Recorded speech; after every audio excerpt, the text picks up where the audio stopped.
Abra sua Bíblia. O nosso texto de hoje está em Romanos. Romanos, capítulo de número 8.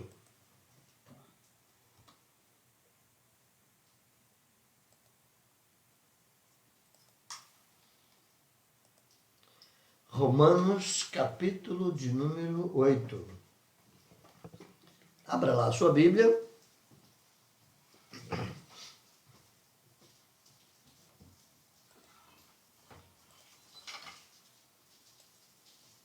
Romanos, capítulo de número 8. Nós vamos fazer a leitura de todo, até o versículo 30. Então, Romanos, capítulo de número 8, nós vamos fazer a leitura até o versículo 30. Então, é uma leitura um tanto quanto longa.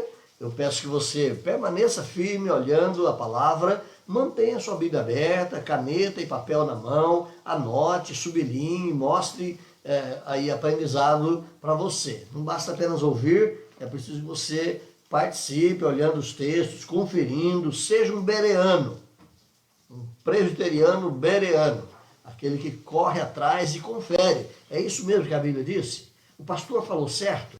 Ele interpretou, analisou corretamente esse texto? Ajude-nos, ensinamos uns aos outros daqui então. Então, carta de Paulo aos Romanos, hoje capítulo 8, versículos de 1 a 30, e o nosso tema da manhã é o Espírito de Deus nos filhos de Deus. Romanos 8, leiamos a palavra, acompanhem comigo. Se você puder e preferir, a leitura em voz alta é melhor do que a leitura silenciosa. Ajuda você a pronunciar bem as palavras, ajuda você a respeitar pontos e vírgulas e ajuda você a ouvir a sua leitura, o aprendizado é maior. Então, quem puder, leia também em voz alta. Agora, pois, já nenhuma condenação há para os que estão em Cristo Jesus, porque a lei do Espírito da vida, em Cristo Jesus, te livrou da lei do pecado e da morte. Porquanto que fora impossível a lei, no que estava enferma pela carne, isso fez Deus enviando o seu próprio Filho em semelhança de carne pecaminosa e no tocante ao pecado. E, com efeito, condenou Deus na carne o pecado, a fim de que o preceito da lei se cumprisse em nós, que não andamos segundo a carne, mas segundo o Espírito. Porque os que se inclinam para a carne cogitam das coisas da carne, mas os que se inclinam para o Espírito, das coisas do Espírito. Porque o pendor da carne dá para a morte, mas o do Espírito para a vida e paz. Por isso, o pendor da carne é inimizade contra Deus, pois não está sujeito à lei de Deus, nem mesmo pode estar. Porquanto os que estão na carne não podem agradar a Deus. Vós, porém, não estáis na carne, mas no Espírito, se de fato o Espírito de Deus habita em vós. E se alguém não tem o Espírito de Cristo, esse tal não é dele. Se, porém, Cristo está em vós, o corpo, na verdade, está morto por causa do pecado, mas o Espírito é vida por causa da justiça. Se habita em vós o Espírito daquele que ressuscitou a Jesus dentre os mortos, esse mesmo que ressuscitou a Cristo Jesus dentre os mortos, vivificará o vosso corpo mortal, por meio do seu Espírito que em nós habita.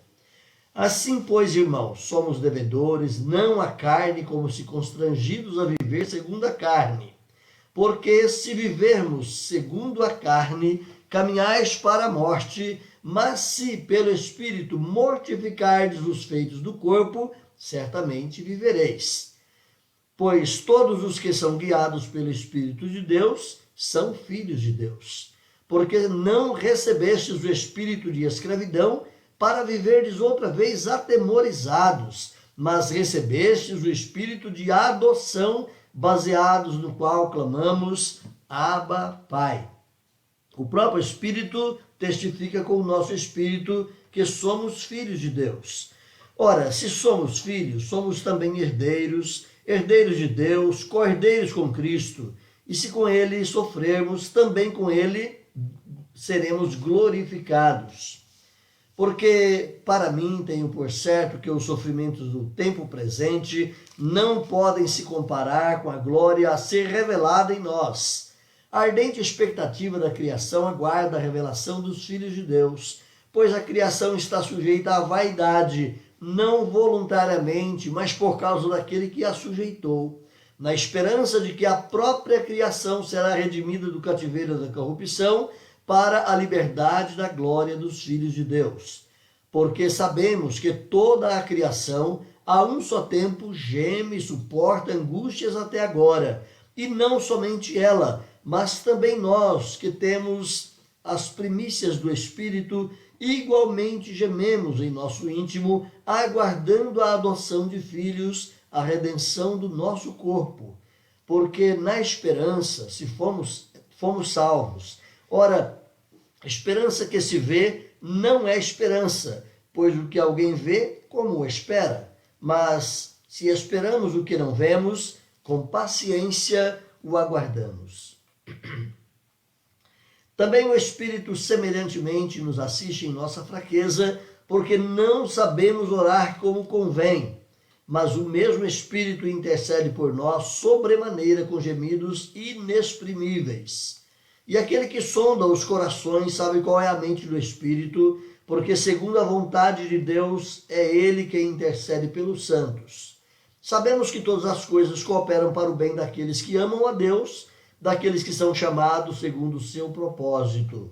Porquanto que aos que de antemão conheceu, também os predestinou para serem conformes à imagem de seu Filho, a fim de que ele seja o primogênito entre muitos irmãos. E aos que predestinou, a esses também chamou, e aos que chamou, a esses também justificou, e aos que justificou, a esses também glorificou. Peço desculpa porque eu li um pouco rápido, talvez alguns irmãos tenham tido alguma dificuldade em me acompanhar, mas o texto é longo e para que a gente pudesse ganhar um pouquinho de tempo, nós aqui aceleramos um pouquinho. É um texto longo, é um texto carregado de verdades tão profundas. Nós não temos condições de, numa pequena aula como a de hoje, podemos explorar todos os recantos do texto, mas esperamos que o Senhor, na sua graça e misericórdia, nos ajude. Que o seu Espírito Santo, o grande ensinador, possa ajudar-nos na compreensão do texto. Amém? Vamos caminhando juntos aqui. Colocamos introdutoriamente aqui, meus irmãos, então, que na Bíblia o Espírito Santo ele nos é apresentado como uma pessoa. Lembre disso, ele é uma pessoa, a terceira pessoa da Santíssima Trindade. Ele é um ser pessoal que tem sentimentos, que tem raciocínio, que tem inteligência, ele fala, ele comunica, ele se entristece, ele é uma pessoa. Então a Escritura nos apresenta o Espírito Santo nessa dimensão. Ele não é algo diferente disso. Ele é um ser pessoal, assim como o Pai é um ser pessoal, assim como o Filho é um ser pessoal, o Espírito Santo, embora não o vejamos, porque ele é um espírito, mas ele é também um ser pessoal. Algumas práticas e tradições religiosas, não bíblicas, na verdade, eles apresentam o Espírito Santo como uma força, como uma energia cósmica, ou termos paralelos, termos afins, que o representam e que o apresentam desse modo, sempre impessoal. Para muitos grupos, até grupos que se chamam de cristãos, como os Testemunhos de Jeová, por exemplo, eles não acreditam no Espírito Santo como um ser pessoal. Eles entendem que o Espírito Santo é uma energia, é uma vibração do ser de Deus, mas não é necessariamente uma pessoa que tem inteligência, conhecimento, discernimento, fala, ensina e daí por diante. Não, eles entendem diferentemente o Espírito, mas biblicamente, irmãos, não dá para fugir. Se você pegar uma Bíblia das Testemunhas de Jeová e com muito cuidado examiná-la, você vai perceber que através da própria Bíblia, que eles distorcem tanto, ela também dá a perceber que o Espírito Santo é um ser pessoal, embora eles não aceitem esse fato. Nós vamos caminhando aqui e o nosso desejo é que a gente possa crescer um pouquinho no conhecimento do Senhor, então. No movimento cristão evangélico, e no Brasil isso é muito forte, as pessoas são induzidas a sentir a presença do Espírito, o que pode até mesmo em alguns momentos destoar da verdade ou das verdades fundamentais da nossa Bíblia ou da Escritura Sagrada. Nem sempre o Espírito é sentido. Já percebeu quando as pessoas vão num culto e lá elas se emocionam, têm arrepios e calafrios, e eles falam, nossa, hoje eu senti o Espírito de Deus em mim. Nem sempre isso é verdade. De repente, os fatores que levaram a pessoa a se emocionar ou a se arrepiar, a sentir calafrios e tremores, não tem nada a ver com o Espírito Santo. Isso pode ser muitas vezes manipulado através de certas engenhosidades do próprio sistema religioso. Então é importante nós lembrarmos que o Espírito Santo não é para ser necessária e obrigatoriamente sentido. Ele é Deus, é o Todo-Poderoso, é para ser crido e temido. Então, você pode sim, não estou dizendo que você não possa sentir a presença do Senhor, mas necessariamente, se você for a um culto e você não se arrepiar, você não tremer, você não sentir coisas diferentes, não significa que o Senhor não estava ali e não significa que Ele não estava atuando em sua vida. É isso que nós queremos destacar então nesse pormenor. Não é o sentir, o seu sentimento, que é o carro-chefe da sua vida cristã, mas é a palavra de Deus com as suas verdades imutáveis. Então, guardemos isso. Meus irmãos, o ponto nevrálgico desse capítulo 8 de Romanos é a garantia da nossa salvação. O ponto forte nesse texto é justamente garantir para mim e para você que aqueles que estão em Cristo Jesus estão realmente garantidos na salvação, estão salvos. Se você percebe, Paulo começa com a expressão nenhuma condenação, versículo 1 no capítulo 8, e termina lá no capítulo 8, 39, dizendo nenhuma separação. O conteúdo que está entre essas duas expressões, a primeira no versículo 1 e a última no versículo 39, o conteúdo que está aí e que está objetivado por Paulo é justamente para dizer você está garantido em Cristo Jesus. O Espírito Santo age em você e ele guarda você, ele ajuda você na caminhada e você está garantido em Cristo Jesus. Fora dele, você está perdido. Mas se você está em Cristo, nenhuma condenação há, nenhuma separação há para os que estão em Cristo. Perceba que em ambos os casos, Paulo refere-se àqueles que estão em Cristo. Você está com a Bíblia aberta aí. Então olha o versículo 1. Nenhuma condenação há para os que estão em Cristo. Olha o versículo 39. Nada pode nos separar do amor de Deus, aqueles que estão em Cristo. Então, o segredo da segurança da salvação do cristão não está no indivíduo, não está na sua capacidade de obediência, não está na sua capacidade de realizar qualquer ato religioso, litúrgico ou cerimonial, mas o segredo da sua segurança e da sua salvação está em Cristo Jesus, e isso de ponta a ponta, através da ação do Espírito Santo na minha e na sua vida. Então, nós não podemos perder isso de vista. A nossa reflexão nessa manhã vai ter 4 pontos. É uma lição tanto quanto ampla, espero que você tenha paciência, pegue um copo d'água, fique aí perto de nós. O copo d'água não é místico não, viu gente? É só para você tomar de vez em quando mesmo. Mas vá bebendo a sua água, o seu cafezinho aí, fique firme e vamos caminhar juntos aqui. Não se distraia. Primeira coisa que nós temos a observar aqui nesse texto é a lei do Espírito. Toda a argumentação que Paulo usou, meus irmãos, no capítulo 7, elas são bases, ou não só no capítulo 7, mas do 1 até o 7, elas são bases para os alicerces e alicerces para aquilo que nós vamos oferecer, ou aquilo que Paulo vai nos oferecer nesse capítulo 8. Então, todo o conteúdo do capítulo 1 até o capítulo 7 é base para aquilo que Paulo vai colocar agora, vai construir agora sobre esse alicerce. Eu não vou recapitular com você o conteúdo todo, né? Mas você pode lembrar brevemente, capítulo 1, capítulo 2, capítulo 3, a universalidade do pecado e a culpabilidade de todo ser humano. Capítulo 4 e capítulo 5, a justificação pela fé, olhando que no capítulo 4 ele traz o exemplo de Abraão, para dizer que Abraão já tinha sido justificado pela fé antes da lei. A justificação pela fé não deriva e não necessariamente precisa da lei. Então, antes da lei, Abraão já fora justificado pela fé. Capítulo 5, em Cristo, somos justificados. Capítulo 6, nós somos inseridos no corpo através da nossa morte com Cristo e da nossa ressurreição em Cristo. Capítulo 7, aquela luta do espírito contra o pecado, a questão da lei, firmemente batida e debatida naquele capítulo. Então, tudo isso é base para o que Paulo vai trazer para nós aqui no capítulo 8. A nossa segurança da salvação, ou a segurança da nossa salvação. É preciso estar em Cristo.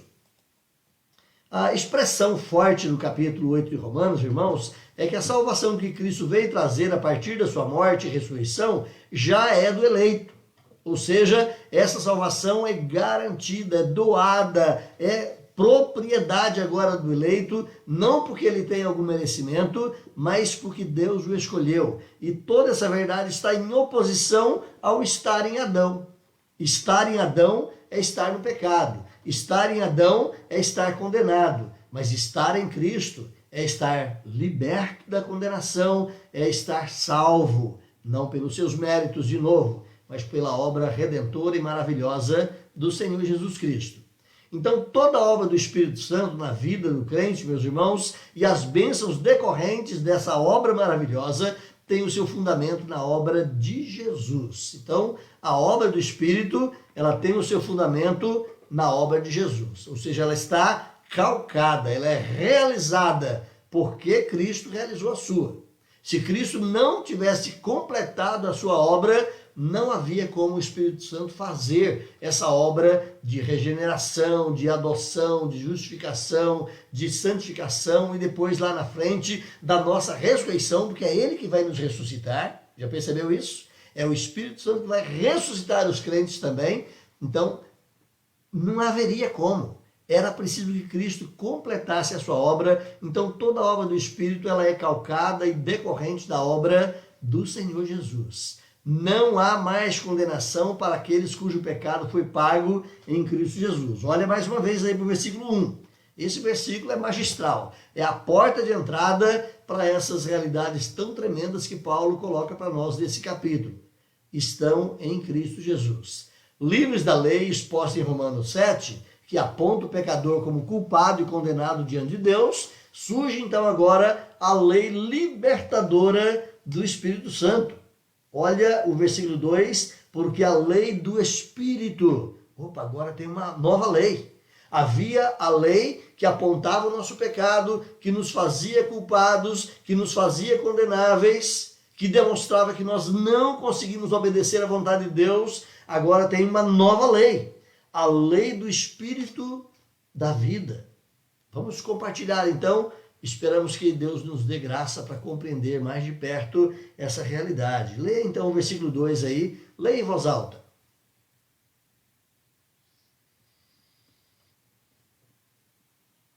Amém. Essa lei do Espírito garante a inexistência de quaisquer acusações ou condenações para aqueles que estão em Cristo Jesus. Não é merecimento seu. Não é qualificação sua, não é habilidade sua, não é obediência do eleito. Ele não é salvo pela obediência, ele é salvo para a obediência de Cristo. É Cristo que cumpriu a lei em meu lugar, é Cristo que cumpriu a vontade do Pai, e por causa desse cumprimento específico, único e completo da pessoa de Jesus Cristo em relação à vontade de Deus, é por causa disso que nós somos salvos. Agora, uma vez salvos, somos salvos sim para a obediência, mas não é pela obediência, para a obediência. Essa lei do Espírito da vida, que diz o apóstolo Paulo aí no versículo 2, não é outra coisa senão o próprio Evangelho. Então, essa lei que o apóstolo Paulo refere é o Evangelho. Mas eu quero retornar com você à lição do domingo passado, né? Claro, não revivendo a lição, mas apenas uma ênfase que nós demos ali. A lei diz respeito ao Evangelho e o Evangelho diz respeito à lei. A lei, ela compreende as verdades salvadoras que você vai ter muito mais desenvolvidas e planificadas e esclarecidas lá no Evangelho. Mas também o Evangelho, ele está repleto da lei. Então, lei e Evangelho não são coisas diferentes. São apenas ângulos diferenciados pelos quais nós olhamos a ação e a vontade de Deus na nossa salvação. Não perca isso de vista. Então, a lei do Espírito que Paulo trata aqui não é outra coisa senão o próprio Evangelho, a graça de Deus trazida a mim e a você. É o que Paulo vai chamar de ministério do Espírito Santo quando ele escreve aos Coríntios. Corre lá. Segunda carta de Paulo aos Coríntios, capítulo 3, versículos 7 e 8.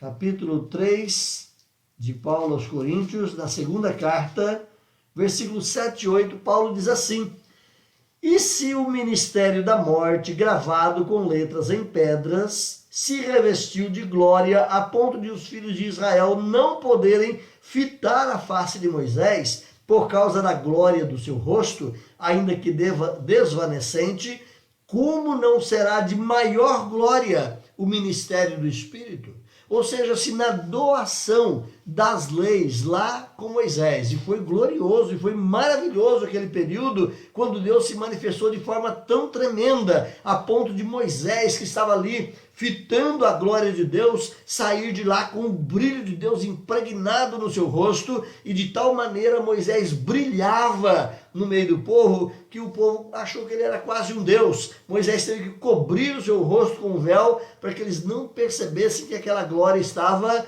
perdendo, estava desvanecendo. E se aquilo foi maravilhoso, quanto mais maravilhoso é a revelação de Deus pessoal e fisicamente trazida na pessoa do seu Filho Jesus Cristo, nesse Evangelho, nesse ministério do Espírito Santo.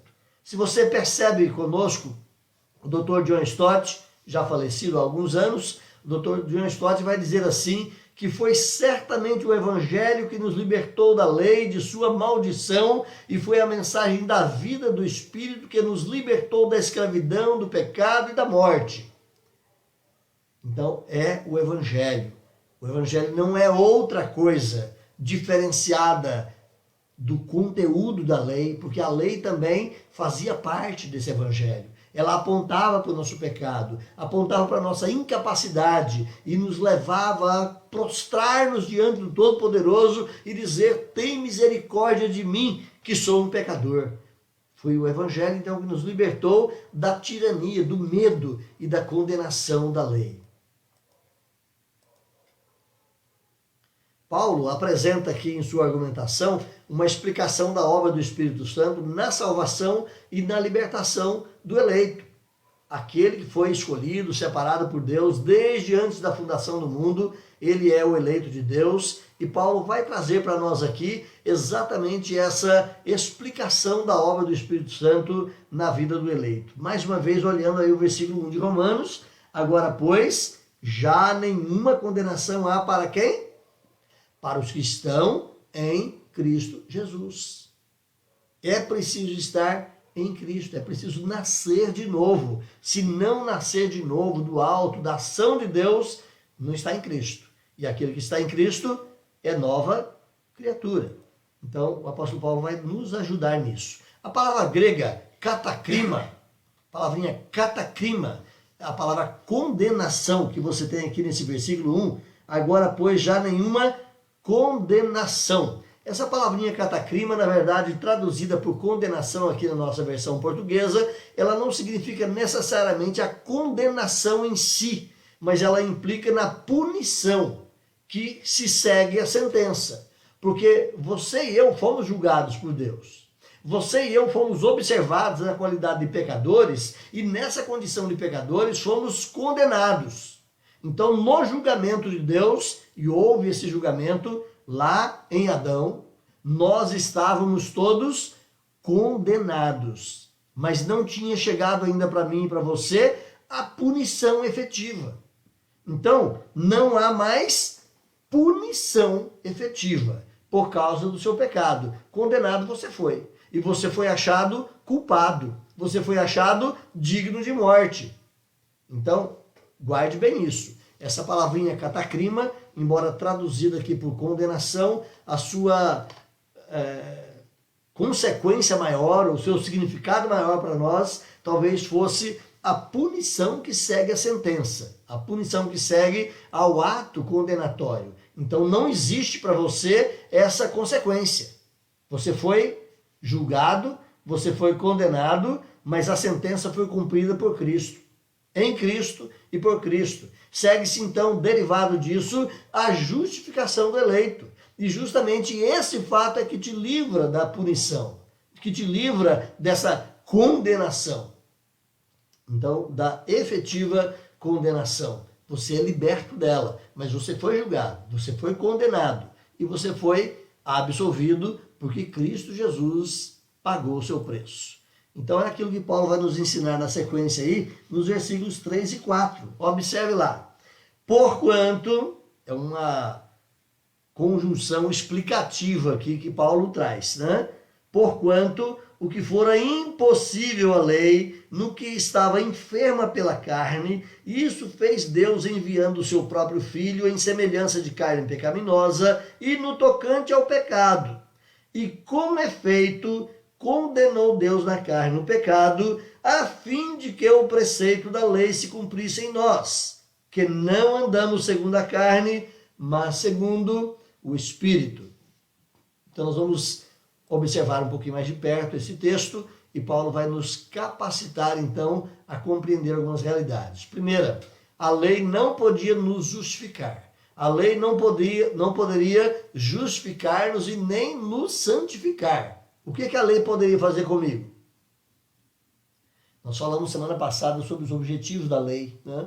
E dentre eles, a lei aponta o fato de que a vontade de Deus é perfeita e você tem que andar nela. Segundo, a lei aponta para o fato de que você é pecador e é incapaz de obedecer. Terceiro, a lei coloca em relevo o seu pecado. É aquilo que Paulo falou em Romanos 7. Se a lei não dissesse tal coisa, eu nem saberia que tal coisa era pecado. Ele vai explicar isso ali naquela relação toda que ele faz no capítulo 7, do versículo 7 em diante. Se a lei não dissesse que é pecado cobiçar, eu estaria cobiçando aí a vida toda sem saber que tal coisa é pecado. Então a lei coloca em relevo, ela traz à luz a realidade do fato de que eu peco. Consequentemente, a lei então me condena, porque eu sou um pecador. E a lei me julga na qualidade de pecador. Então a lei tem alguns atributivos da minha vida, menos a salvação. A lei não pode me salvar. A lei não pode me santificar. Então o que a lei faz comigo? Vamos lá. Geoffrey Wilson, ele vai dizer o seguinte: a lei podia condenar o pecador, mas não podia anular o domínio do pecado. Então o papel da lei era mostrar que você é pecador, era mostrar que você é culpado e era condená-lo, era torná-lo culpado. Se você tiver alguma dúvida quanto a isso, Romanos capítulo 3, versículo 19, Gálatas 3, versículo 19, são 2:3-19 aí que nos ajuda na compreensão dessa objetivação da lei. Ela foi dada para que cale todo mundo. Ela foi dada para que toda boca se feche. Ela foi dada para que todo mundo seja reconhecido como culpado perante Deus. Então, Geoffrey Wilson vai dizer que a lei, ela condena, mas ela não pode anular o domínio do pecado. Ela apenas demonstra que o pecado consegue dominar a sua vida. Não é que a lei era fraca.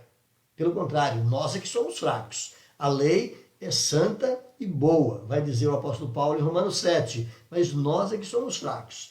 Você se lembra do capítulo 5, nós passamos por ele, e lá no versículo 6 o apóstolo Paulo diz assim: porque Cristo, quando nós éramos fracos, incapazes de obedecer à lei, incapazes de nos libertar da culpa do pecado, essa é a nossa fraqueza.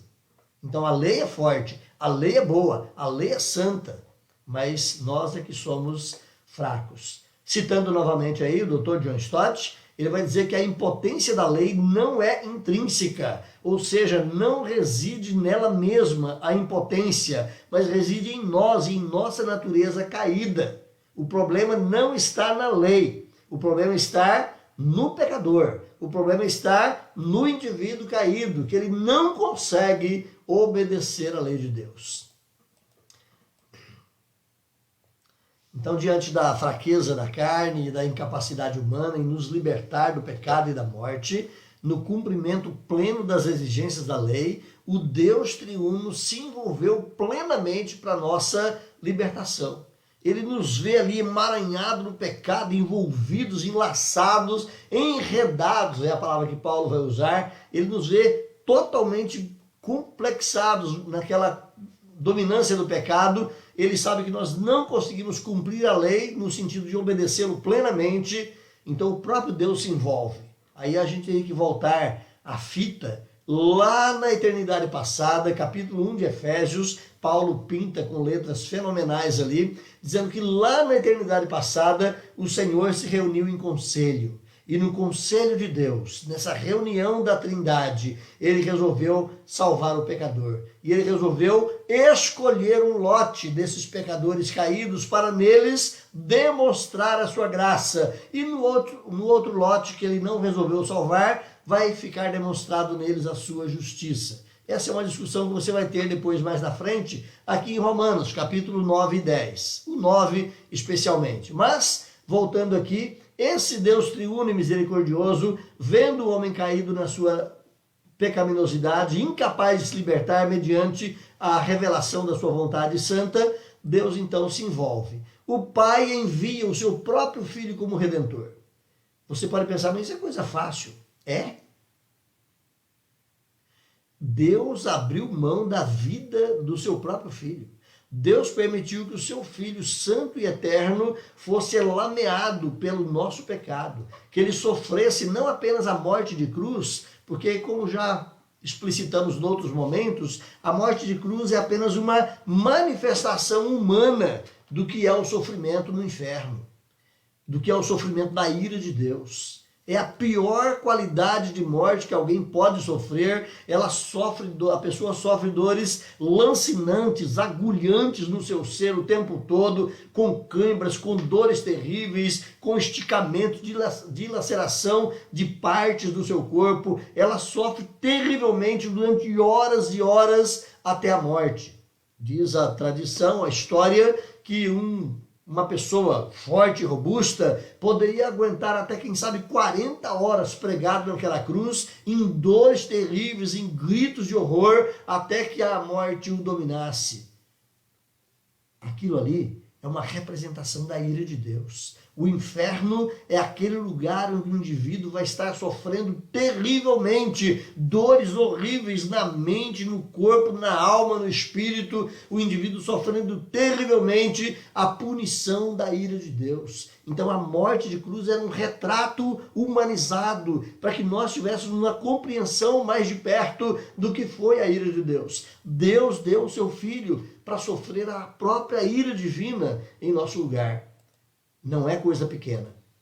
Segundo, o Filho, o Deus amado, o Logos eterno, ele encarna, ele vem viver entre nós e paga com essa morte horrível ali na cruz, sofrendo dores terríveis do corpo, mas sendo punido também em espírito, sofrendo o inferno que era para mim e para você. O Filho paga o nosso resgate e sofre a ira divina no meu e no seu lugar. O Espírito de Deus, ele aplica no eleito a obra de Cristo e o capacita a cumprir a lei continuamente. Você acha que o trabalho do Espírito Santo também não é, em alguma medida, humilhante para ele mesmo? Estamos olhando aqui de um ponto de vista humano. É o Espírito de Deus vir habitar num corpo que ainda é pecador. É o Espírito de Deus vir a atuar e insistir comigo no meio da minha pecaminosidade, me conduzindo para uma vida de obediência. É o Espírito Santo sendo entristecido por mim, que sou pecador, por muitas vezes, porque às vezes eu escolho, como diz Paulo no capítulo 7, escolho o errado, ao invés de escolher o certo, e o Espírito ali sendo rejeitado muitas vezes, sendo apagado, sendo deixado de lado. O trabalho do Espírito Santo, irmãos, ele é também um trabalho de entrega em prol do pecador. Então, o Pai, o Filho e o Espírito, eles se envolveram exatamente nessa obra de resgatar a mim e a você da condenação eterna. E isso tem um preço muito alto para cada um deles pagar. Então, algumas questões nessa primeira parte da lição, algumas questões para você pensar. Vamos lá? Salvo engano, 2 questões aqui para a gente pensar. Primeiro, você já agradeceu a Deus pelo presente da salvação e com a salvação a habitação do Espírito Santo? Você tem feito isso sempre? Ou você apenas religiosamente vai à igreja?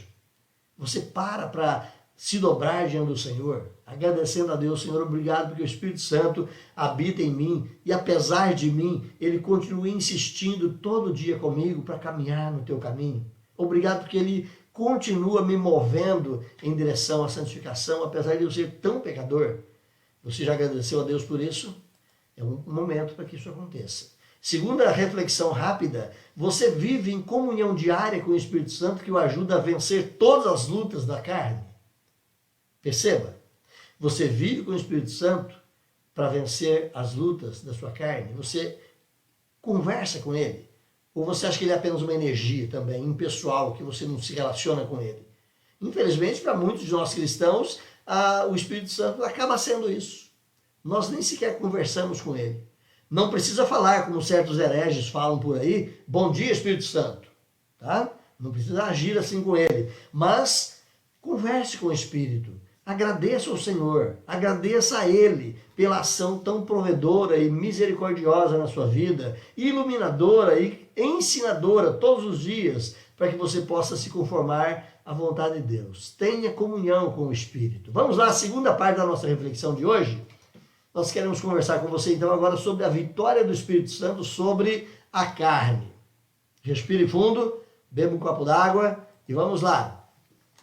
Sem o Espírito Santo, meus irmãos, que capacita todo homem, é incapaz, então, cumprir a lei, e assim sendo, o ser humano é condenado à morte. Sem o Espírito Santo, todo homem é incapaz de cumprir a lei, e incapaz de cumprir a lei, este homem é condenado à perdição eterna. Então, o Espírito Santo é primordial, ele é essencial. Não basta Cristo ter morrido na cruz, se essa segunda etapa, que é a etapa da aplicação da obra de Deus na vida do pecador, não alcançá-lo.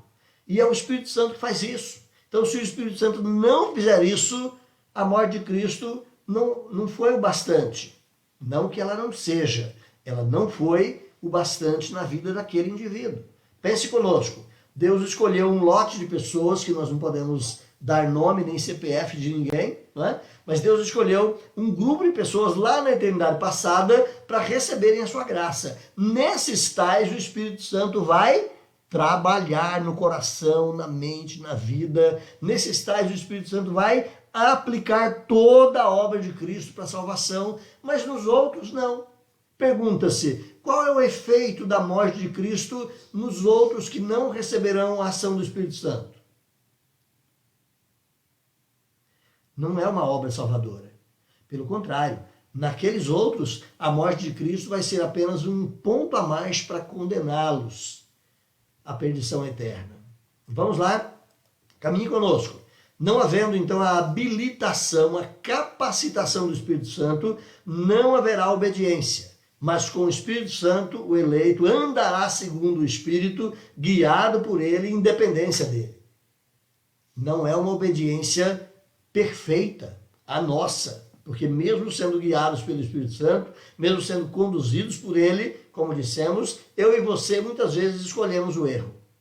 Ele não trucida a nossa vontade, ele não violenta a nossa vontade, ele caminha conosco, amavelmente nos ensina, mas ele permite que você continue sendo você e que você faça algumas escolhas. E muitas vezes a sua escolha é desobedecê-lo. Então, se não houver a presença e a ação do Espírito Santo, não existe obediência. Você só consegue obedecer à vontade de Deus porque o Espírito Santo atua em você como eleito de Deus e o capacita e o habilita a esse caminho de obediência. Então, de novo citando John Stott, Stott vai dizer que a carne torna a lei impotente, já que o Espírito nos dá força para obedecê-la.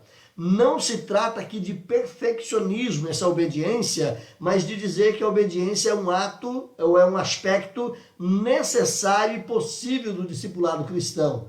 Embora a lei não possa garantir essa obediência, o Espírito pode. Então a lei não garante que você obedeça, mas se você está em Cristo, andando no Espírito, você tem o poder e a graça de Deus para a obediência. Obviamente que muitas vezes, dada a força da nossa carne, a força da nossa pecaminosidade, muitas vezes eu e você também optamos por não obedecer. Por isso não é uma obediência perfeita. Há no cristão o pendor do Espírito que dá para a vida e paz. Olha esse versículo, de 5 a 7, o texto de Romanos 8, versos 5 a 7, Paulo vai mostrar para nós um pouquinho desse pendor, dessa inclinação, né? Então o pendor aqui é essa inclinação, está pendendo, está inclinando para uma certa direção. Diz Paulo assim, porque os que se inclinam para a carne cogitam das coisas da carne, mas os que se inclinam para o Espírito, das coisas do Espírito. Porque o pendor da carne, ou seja, a inclinação da carne, dá para a morte, mas o pendor do Espírito para a vida e paz. Por isso, o pendor da carne, ou a inclinação da carne, é inimizade contra Deus, porque não está sujeito à lei de Deus e nem mesmo pode estar. Então, o cristão agora ele tem duas tendências. Uma natureza pecaminosa, forte, que muitas vezes o inclina forçosamente ao pecado, mas ele tem também uma nova natureza que também tem o seu poder, o poder do Espírito, que também o impulsiona e o puxa para o lado da obediência à vontade de Deus, revelada na lei. Então o cristão agora está entre essas duas forças. Foi tema da nossa reflexão no domingo passado. Não vamos voltar a isso, mas estamos aí em meio a duas potências que nos puxam de lá para cá. Se andais no Espírito, não satisfareis as exigências da carne, diz Paulo aos Gálatas. Então aquele que é habitado e habilitado pelo Espírito Santo, ele não anda na carne, mas ele anda no Espírito. Ou seja, quem tem o poder e a graça do Senhor na vida dele e vive nessa comunhão com o Espírito Santo, ele tem o poder de andar não na carne, mas no Espírito. É o que Paulo fala aí no versículo 9. Olha aí. Vós, porém, não estáis na carne, mas no Espírito, se de fato o Espírito de Deus habita em vós. E se alguém não tem o Espírito de Cristo, esse tal não é dele. Paulo é objetivamente claro. Se você está em Cristo, você tem o Espírito. E se você está em Cristo e tem o Espírito, você tem o poder do Espírito para vencer e para viver uma vida mais obediente ao Senhor.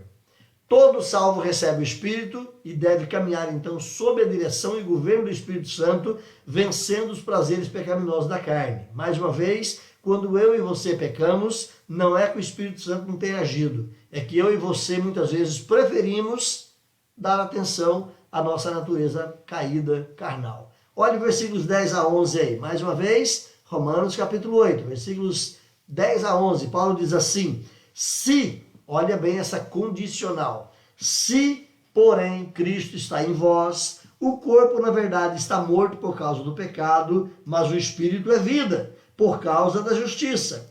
Versículo 11. Se habita em vós o Espírito daquele que ressuscitou a Jesus dentre os mortos, esse mesmo que ressuscitou a Cristo Jesus dentre os mortos, vivificará também o vosso corpo mortal por meio do seu Espírito que em vós habita.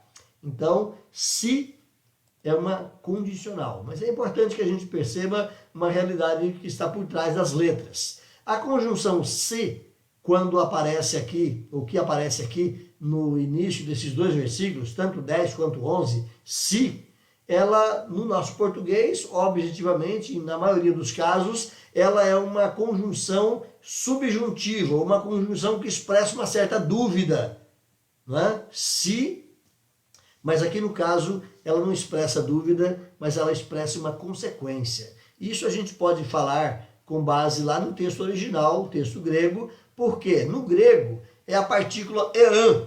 Lá no grego, essa partícula ean, que corresponde ao nosso si, aqui no português, ela pode ser traduzida também já que, ou visto que. Então leia com essas expressões novas esse versículo. Olha só como ficaria. Já que o Espírito de Cristo, já que Cristo está em vós, no versículo 10. Já que Cristo está em vós, o corpo na verdade está morto por causa do pecado. Mas o Espírito é vida, por causa da justiça. Já que o Cristo está em vocês. Ou, na segunda forma, visto que Cristo está em vós. Essa mesma expressão, você pode trocá-la também lá na tentação de Jesus, quando Satanás, ali naquele momento terrível, ele tenta Jesus. E muitas vezes nós lemos ali, achando que o diabo estava colocando dúvidas na mente de Cristo. Não é mesmo? Isso é impossível. Colocar uma dúvida na cabeça de Cristo. Ele que é o Rei dos Reis, Senhor dos Senhores, Ele que é o Deus eterno, Ele que é o Criador de todas as coisas. O diabo jamais conseguiria colocar dúvida na cabeça de Cristo. Mas você pode então ler ali, se tu és o Filho de Deus. Não é uma dúvida, mas visto que tu és o Filho de Deus, já que tu és o Filho de Deus, transforma essas pedras em pães. Olha só, muda o teor até mesmo daquelas palavras lá da tentação. Então, só para mostrar que essa expressão grega, essa partícula ean, que corresponde ao nosso si aqui no português, ela também tem essa função lá na língua original de transmitir essa afirmativa. Já que Cristo está em vós, o corpo está morto, mas o espírito está vivo. Já que habita em vós o espírito, então muda um pouquinho o teor e fortalece, inclusive, a nossa compreensão do texto, ok? Então, só para a gente caminhar juntos aqui. Vocês são habilitados pelo poder do Espírito, então vivam sob o poder dessa habilitação. É isso que Paulo está dizendo. Vocês já são fortalecidos pelo Espírito. Vocês já receberam esse Espírito. Então agora vivam sob esse poder. Mais uma forma da gente perceber o texto, vivam do e no poder. É isso aqui, vivam do poder e no poder do Espírito. Então vivam do e no poder do Espírito. E se afastem do poder mortal da carne. É isso que Paulo está dizendo. Vocês já possuem o Espírito. Vocês já têm essa nova vida. Então vivam desse poder e vivam nesse poder e se afastem do poder mortal da carne. De novo, que poder a habilitação do Espírito Santo traz ao eleito salvo? Por que eleito salvo? Porque existem alguns eleitos que ainda não foram salvos. Eles ainda serão alcançados pela graça, mas eles já são eleitos antes da fundação do mundo. Então o eleito salvo é aquele que já passou pelo processo de conversão e já está aí na caminhada da santificação. Que poder a habilitação do Espírito traz ao eleito salvo? A mortificação da carne. Esse é o poder que o Espírito Santo traz na vida do cristão. A mortificação da carne. Deixa eu fazer uma digressão bem rápida aqui. Eu estou falando meio rápido. Eu estou metralhando aqui o nosso estudo. E de repente pode estar meio rápido aí para você captar. Se você tiver alguma dúvida, alguma perguntinha que está mexendo com a sua cabecinha aí, tá? Coloca aí na área de comentários, pergunta. A nossa diretora está aqui do lado, ela vai colher a informação, vai trazer para mim e nós vamos poder, quem sabe, ajudar alguma compreensão, se for preciso. Eu espero que até nem seja, né? Que o Senhor possa nos habilitar a isso. Então, voltando aqui, que poder a habilitação do Espírito Santo traz para o eleito, que já está salvo? A mortificação da carne, né? Então, Stott ele fala o seguinte, mais uma vez citando aqui o Stott, estamos acompanhando o comentário de Stott lá no texto de Romanos, e ele diz assim, é o reconhecimento muito claro e consciente do mal como mal. É o resultado de tal consciência, é um repúdio tão decisivo e radical do mal que nenhuma imagem poderia retratá-la tão bem como a de fazer morrer. É o que Paulo fala aí nesse texto, né? Vocês estão mortos para a carne. Então a mortificação da carne é esse reconhecimento consciente de que o mal realmente é mal, que o pecado é realmente uma coisa abjeta, é algo nojento, é algo desprezível para Deus. E à medida que você é fortalecido nessa consciência, o pecado também se torna algo desprezível por você. Então, Stott diz aí, nenhuma outra imagem poderia retratar tão bem essa realidade como o fazer morrer. É isso que Paulo nos ajuda a compreender nesse texto. Caminhando aqui conosco, questões então para você pensar, finalizando essa segunda etapa. Você tem vencido as lutas espirituais? Você que é cristão, está aí na luta, o pecado bate na tua porta de vez em quando, as tentações seduzem você, você aqui e ali é muitas vezes confundido com algumas jogadas, arapucas, Paulo vai dizer de outra palavra, né? Armadilhas, lá em Efésios capítulo 6, muitas vezes nós somos confundidos ali nas artimanhas do diabo, né? Mas você tem vencido as lutas? Você tem alcançado vitória sobre a tentação? Ainda nessa mesma dimensão aí?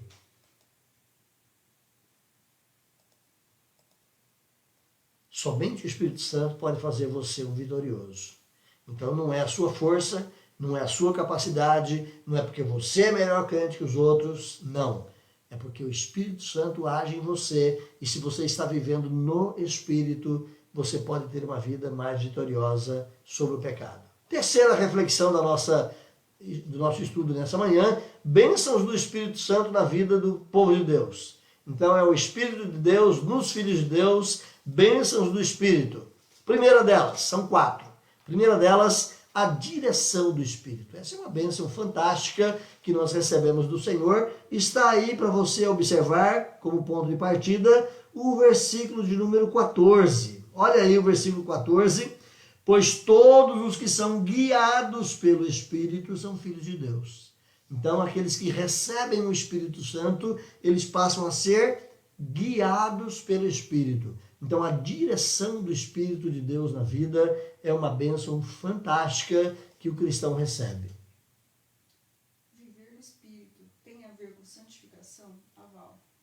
Alguém pergunta, viver no Espírito, desculpa, a Valderice Sansão, lá de Jundiaí, pergunta, viver no Espírito tem algo a ver com santificação? Boa pergunta, Valdirene. Vamos fazer um breve parêntese aqui para isso, então.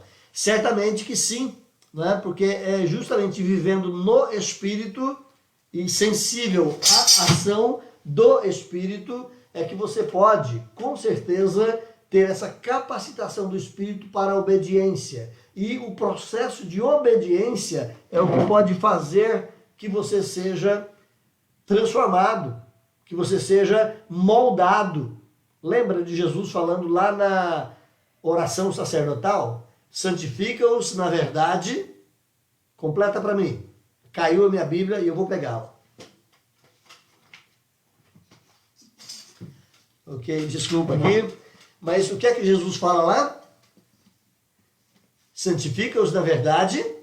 A tua palavra é a verdade. Então é no conhecimento, no discernimento e na obediência, através do poder, da orientação do Espírito Santo, é que nós somos então santificados. Então essa ação do Espírito Santo na vida do cristão, estar no Espírito, viver no Espírito, promove certamente a santificação.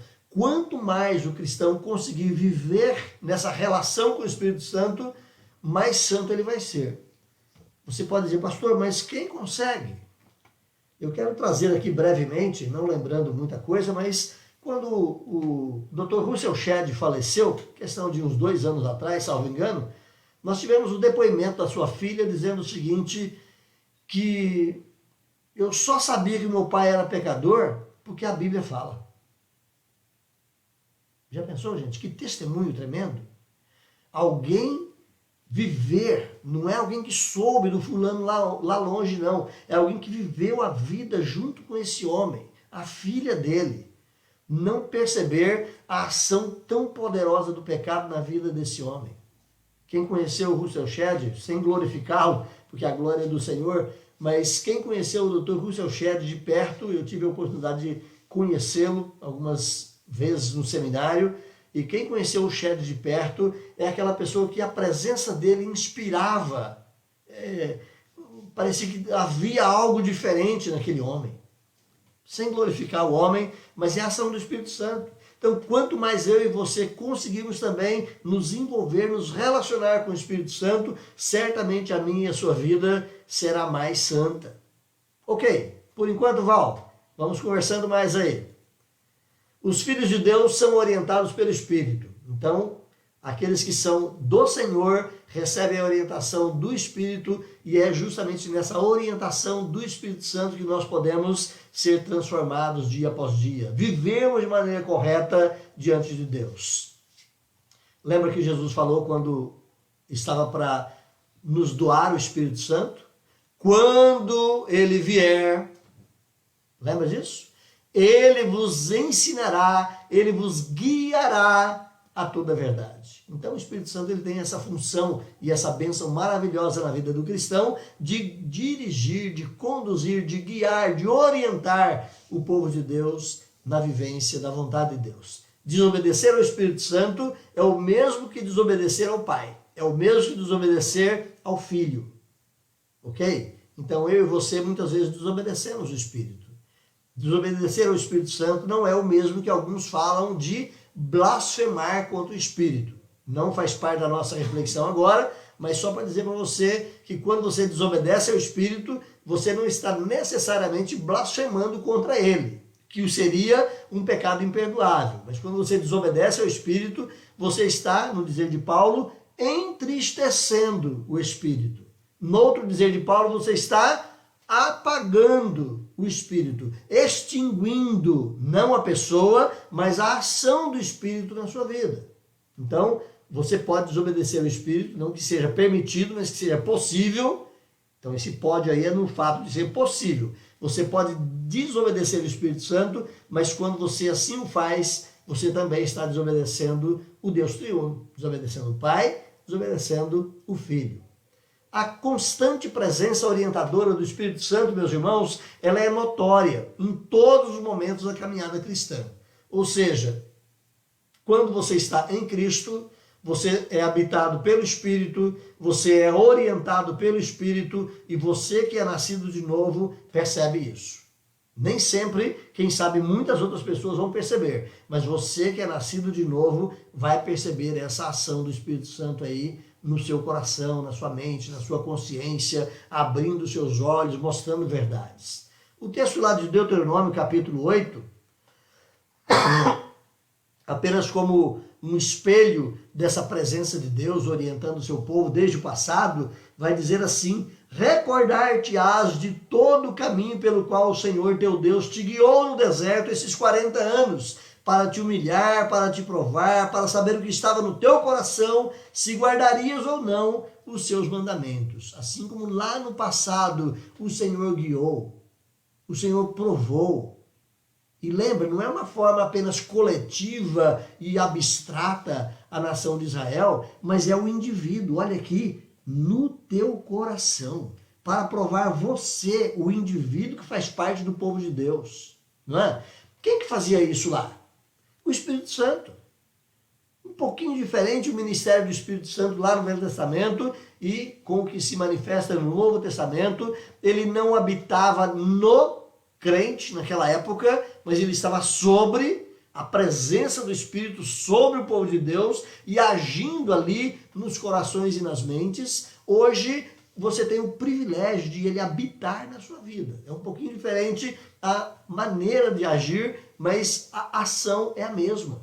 Ele orientava, conduzia e dirigia o seu povo. Olha mais um versículo aí nesse mesmo capítulo. O versículo 15, em Deuteronômio capítulo 8, diz assim: que te conduziu por aquele grande e terrível deserto de serpentes abrasadoras, de escorpiões e de secura, em que não havia água, e te fez sair a água da pederneira. Moisés aqui está relembrando, é o deutero, é a repetição da lei, do ensino de Deus, mas Moisés está relembrando com o povo aqui, dizendo isso. O Senhor te conduziu naquele deserto por esses 40 anos. Como é que Deus conduziu? Conduziu através de Moisés a nação, mas conduziu a cada um na observância, no conhecimento da verdade, através do Espírito. O Espírito é o mesmo que agia lá e age aqui. Segunda bênção do Espírito, irmãos, é a adoção do Espírito Santo. Olha o versículo 15. O que é que Paulo fala aí no versículo 15 de Romanos 8? Volta lá para Romanos 8. Se é que você tinha ido para Deuteronômio, né? Então volta para Romanos 8 e diz assim, versículo 15. Porque não recebestes o espírito de escravidão para viverdes outra vez atemorizados, como quando na lei, né? Mas recebestes o espírito de adoção, baseados no qual podemos clamar, Abba, Pai. A presença do Espírito em nós é um ato divino que prova que nós somos filhos adotados por Deus por meio da pessoa e da obra do Espírito. Então, a presença do Espírito em nós, você que tem o Espírito, você sabe disso, e isso é uma prova tremenda de que você realmente é filho de Deus. É o que Paulo diz aí. Vocês agora receberam o Espírito, não aquele espírito de medo, de pavor, de condenação que a lei impunha e trazia sobre vocês, mas o Espírito Santo, um espírito de adoção, um espírito que mostra que vocês são realmente filhos, adotados, mas filhos. Filhos adotados em Cristo Jesus. De novo, gente, chovendo no molhado, né? De novo, chovendo no molhado. João capítulo 1. João capítulo 1, versículo 12 e 13, diz ali que vocês que receberam a Cristo, receberam também o poder de serem feitos filhos de Deus. Vocês que creem no seu nome.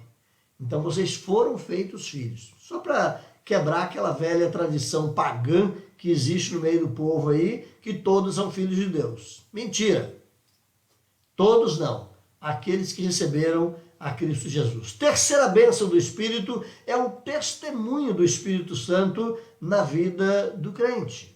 Romanos 8,16, olha aí o 8,16. O próprio Espírito testifica com o nosso Espírito que somos filhos de Deus. O mundo, a carne e o diabo lançam constantemente dúvidas no eleito, mas o Espírito Santo opera num processo de contínuo convencimento e confirmação de que realmente somos filhos de Deus. Então, dúvidas, você tem? Aqui e ali bate alguma dúvida na sua mente? Obviamente que sim, porque o mundo com as suas falácias, com as suas filosofias, com os seus enredos e com os seus enganos, o mundo lança dúvidas sobre a nossa fé. A carne, a sua natureza caída e pecaminosa, também te coloca em dúvidas muitas vezes. E o diabo, lançando flechas, dardos inflamados, diz o apóstolo Paulo, ele também coloca dúvidas no coração do eleito. Mas o Espírito Santo opera continuamente na minha e na sua vida, ele pela palavra nos convence. De repente você não precisa estar lendo a Bíblia. De repente você não precisa estar num culto, mas ele vos fará lembrar. Olha só que fantástico, não é? Essa é a ação do Espírito. Às vezes lá no trabalho, lá na correria do trânsito, lá nas complicações da vida, aquela dúvida terrível atinge você e você começa a questionar, quem sabe, a sua fé, e é ali que o Espírito Santo traz suavemente a sua mente. É ali que o Espírito Santo processa o ensino mais uma vez e ele te convence de que você realmente é filho de Deus. Quem nunca passou por isso? Levanta a mão. Opa, eu levantei de exemplo aqui, né? Mas todos nós já passamos por isso. Certamente, de dúvidas nos assaltarem, mas de o Espírito Santo acalentar o nosso coração com a palavra. Louvado seja Deus por isso. Então o eleito pode ter dúvidas de sua salvação, da sua filiação, mas é o Espírito Santo que fortalece, apaga essas dúvidas, ajuda-nos a sentir como que filhinhos do Pai. É por isso que Paulo vai dizer aí, você pode clamar Abba. Abba significa lá na língua aramaica papai. É como aquela criança tão pequena e terna, ele pode dizer para o seu pai, papai. É isso. O Espírito Santo nos convence, nos ajuda e nos coloca nessa relação filial com o nosso Deus. Quarta bênção, a certeza da herança. Olha o versículo 17. Então, seguindo aí, Romanos capítulo 8, a certeza da herança, no versículo 17, Paulo diz assim, ora, se somos filhos, somos também herdeiros, herdeiros de Deus e co-herdeiros em Cristo, se com ele sofremos, com ele também seremos glorificados. Se somos filhos, lembra da preposição se? Lembra da partícula ean lá no grego? Troque aqui também. Ora, visto que somos filhos, somos também herdeiros. Não fica melhor? Olha de novo. Ora, já que somos filhos, somos também herdeiros de Deus. Não é? Então, essa partícula lá do grego, ela pode ser livremente traduzida por essa expressão, já que, ou visto que. Você não está pecando, porque Paulo está não colocando dúvidas em você, mas Paulo está fazendo uma afirmativa. Já que somos filhos de Deus, somos também herdeiros. Ok? O Espírito Santo, meus irmãos, é o penhor da nossa herança. É ele que garante que nós somos, de fato, herdeiros da vida eterna. Efésios 1,14, você lembra de memória? Efésios 1,14. De repente não, então corre lá. Efésios 1,14. No versículo 13, Paulo vai dizer assim que quando você recebeu o evangelho da nossa salvação, você creu nele, tendo nele crido, não é?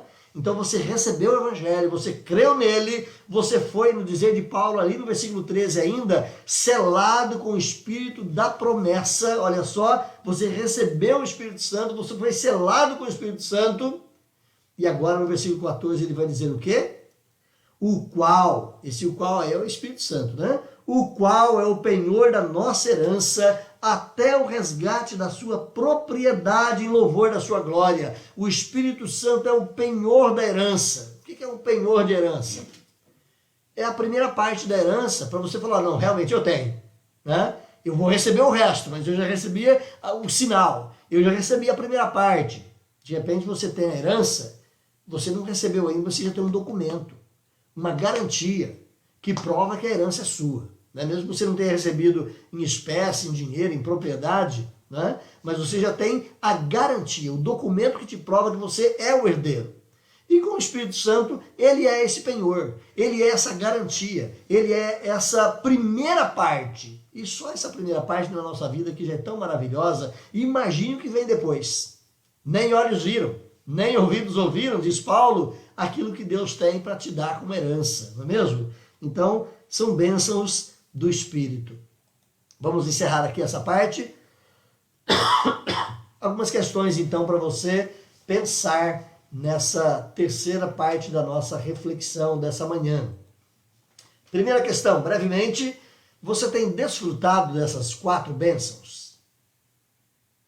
Você tem desfrutado dessas 4 bênçãos do Espírito de Deus na sua vida? Primeira bênção, lembra dela? A direção do Espírito. Segunda bênção, a adoção do Espírito. Terceira bênção, o testemunho do Espírito. Quarta bênção, a certeza da herança. Você tem desfrutado dessas 4 bênçãos na sua vida? Compartilhe com alguém. Compartilhe com a família. Compartilhe com amigos. Compartilhe com pessoas no seu relacionamento. Mostre para eles como é maravilhoso ser alcançado pela graça de Deus. Vamos partir para o final da nossa lição nessa manhã. Questão número 4, ou divisão número 4 aqui da nossa lição. Sofrimentos e glórias dos filhos de Deus. Faz parte da nossa vida no Espírito. Termos sofrimentos do presente e vivenciarmos glórias. Algumas agora e a maior parte delas no porvir. Então o sofrimento é um tema decorrente do pecado, ou seja, porque nós somos pecadores, nós passamos por sofrimento. É um tema natural, decorrente do pecado, e esse tema ou essa realidade aflige os filhos de Deus, inclusive toda a criação. Até mesmo aqueles que não são filhos de Deus, eles também passam por sofrimento. Às vezes os filhos de Deus, em algumas circunstâncias, passam por mais sofrimento.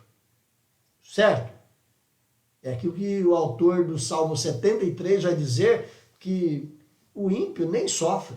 O ímpio, para ele, parece que vai tudo bem. O ímpio está crescendo cada vez mais. Eu que sou justo não estou crescendo, e daí por diante. Né? Aquele questionamento de Asaf no Salmo 73. Então, muitas vezes o ímpio pode sofrer menos que o justo.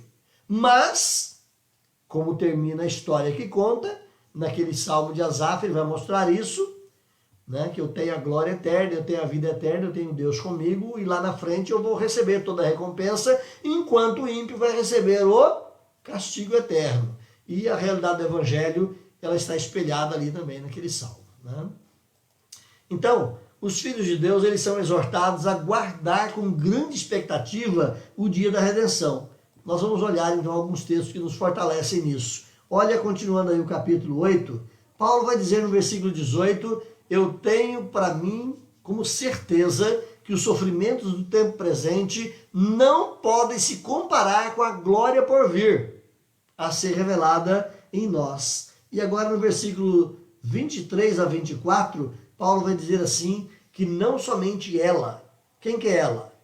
A natureza, a criação. Não somente a criação está gemendo, por causa do pecado que detona, destrói, desgraça a própria natureza. Não só a natureza está sofrendo, a criação está sofrendo, mas também nós, aqueles que já possuem a primícia, ou a primeira parte, aquele selo do Espírito. Mesmo nós que temos as primícias do Espírito, igualmente gememos em nosso íntimo, aguardando a adoção de filhos. A adoção de filhos aqui é a plenitude da herança, a redenção do nosso corpo, porque na esperança nós somos salvos. Ora, a esperança que se vê não é esperança, porque o que alguém vê, como espera. Então Paulo vai dizer aqui que o cristão vive nessa expectativa, dessa glória por vir. Olha, se você puder, Apocalipse 21:4, é um texto bastante corriqueiro, conhecido de muitos de vocês. O texto vai dizer assim que Deus lhes enxugará dos olhos toda lágrima, a morte já não existirá, não haverá luto, nem pranto, nem dor, porque as primeiras coisas passaram. Então nós somos exortados a aguardar, com expectativa, com anelo, com anseio, esse dia da nossa redenção. Até a chegada desse dia, nós somos assistidos por gemidos inexprimíveis do Espírito Santo. É Paulo que vai dizer isso. Interessante, nós partilhamos aqui a questão de uns 15 dias atrás, os três gemidos que se encontram aqui nesse texto. Primeiro, a natureza geme por causa do pecado. Segundo, nós, os que temos o Espírito, também gememos, aguardando esse último dia. E enquanto isso não chega, o Espírito também geme, nos assiste e geme conosco as nossas angústias. Romanos capítulo 8, versículo 26 diz assim: também o Espírito semelhantemente nos assiste em nossa fraqueza, porque não sabemos orar como convém, mas o mesmo Espírito intercede por nós sobremaneira com gemidos inexprimíveis. Você ora, chora e geme perante o Senhor? Você ora e expressa o anseio do seu coração perante o Senhor? Sim, mas o que Paulo diz aqui? Que nós não sabemos orar como convém. Como convém? Convém que nós oremos sempre e toda vez com absoluta exatidão, com a vontade de Deus. Mas nós não conseguimos fazer isso. Nós não sabemos orar como convém. Nós não oramos sempre exatamente dentro da vontade de Deus. Então Paulo diz que o Espírito Santo, ele toma os nossos gemidos e ele expressa esses gemidos perante o Senhor, colocando-os e conformando o anseio do nosso coração de acordo com a vontade de Deus. É isso que ele vai dizer nesse contexto aí, versículo 27. Aquele que sonda os corações, ele também conhece o Espírito. E ele então capta, aquele é Deus o Pai, ele capta essa expressão do Espírito com gemidos inexprimíveis, que são a conformação da nossa oração com a vontade de Deus. E ele recebe a nossa oração agora aperfeiçoada e abençoada pelo Espírito Santo.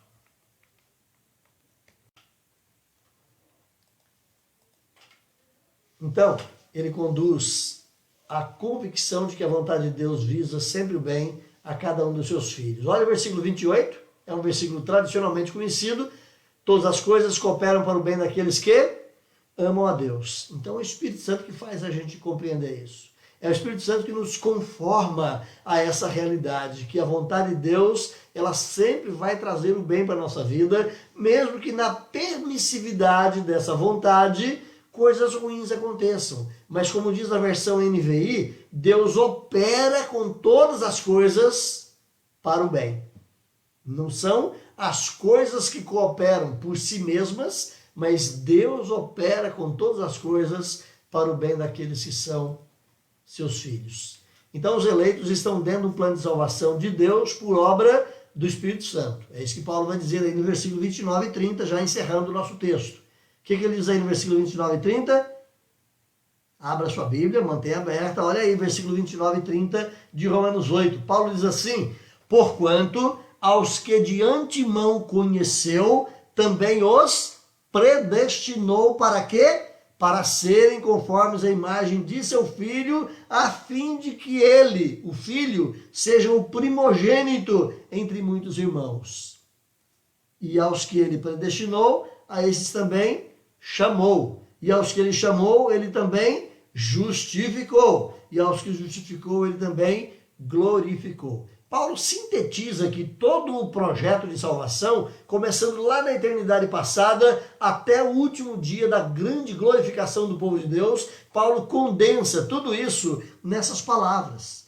Ele predestina lá na eternidade passada, dentro do tempo, ele chama você pelo Espírito Santo. Esses que ele chama, ele bate o martelo dizendo: o sacrifício de Jesus é suficiente para você, você está justificado. A esses que ele justifica, há um processo entre a justificação e a glorificação que se chama santificação, é esse tempo da nossa vida aqui, e o aperfeiçoamento final.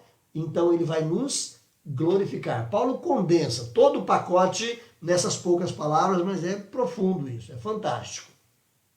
Então ele completará tudo ao seu tempo, conforme planejado desde a eternidade.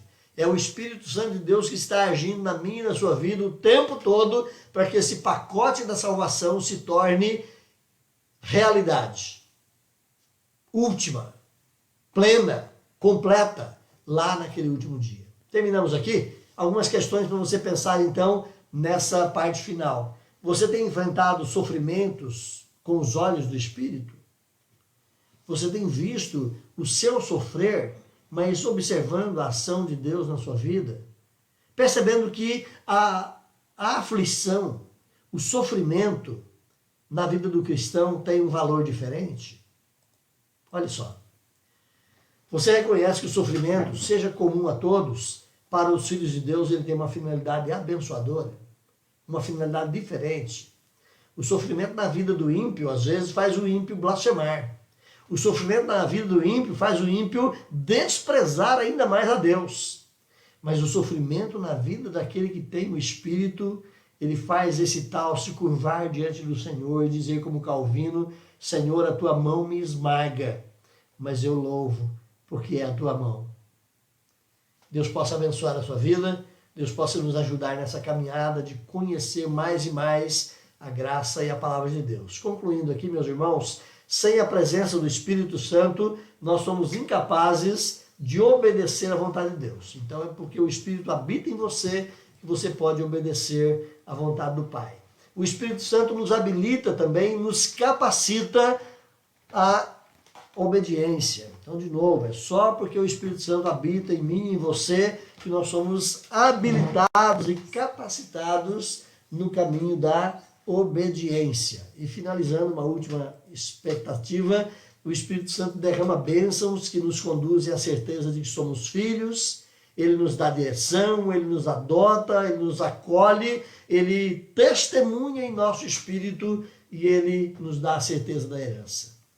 Deus te abençoe, Deus fortaleça a sua vida. Na semana que vem, permitindo o Senhor, na semana que vem, nós veremos na continuidade do capítulo 8, agora do versículo 31 ao 39, nós veremos aqui algumas questões interessantes. 5 perguntas que todo cristão precisa responder. Elas estão aí, do versículo 31 ao 39, será objeto da nossa reflexão no próximo domingo. Que o Senhor te abençoe e te guarde.